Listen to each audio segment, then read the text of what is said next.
తెలుగు వారికి న్యూస్ అంటే ఎలా ఉంటుందో పరిచయం చేసిన తొలి న్యూస్ రీడర్ శాంతి స్వరూప్ కన్నుమూశారు.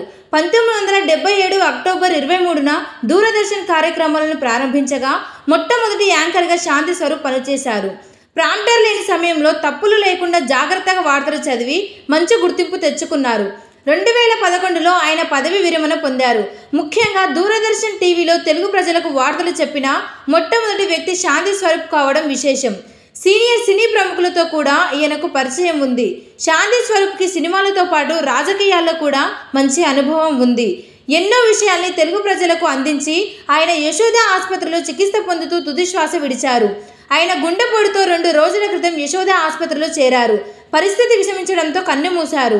10 ఏళ్ల పాటు టెలిప్రాంప్టర్ లేకుండా పేపర్ చూసి వార్తలను చదివి ప్రత్యేక గుర్తింపు తెచ్చుకున్నారు.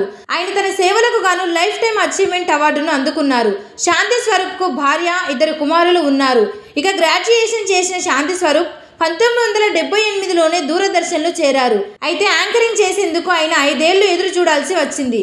1983 నవంబర్ 14వ తేదీన ప్రసారమైన దూరదర్శన్ తెలుగు తొలి బులెటిన్ వార్తల్ని చదివి వినిపించారాయన.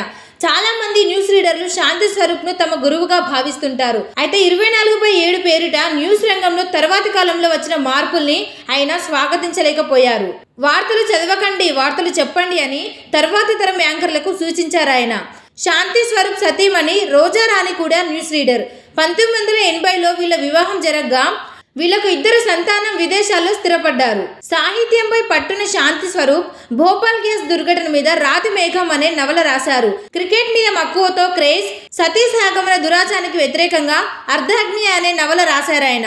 శాంతి స్వరూప్ మృతిపై పలువురు ప్రముఖులు దిగ్భ్రాంతి వ్యక్తం చేస్తున్నారు.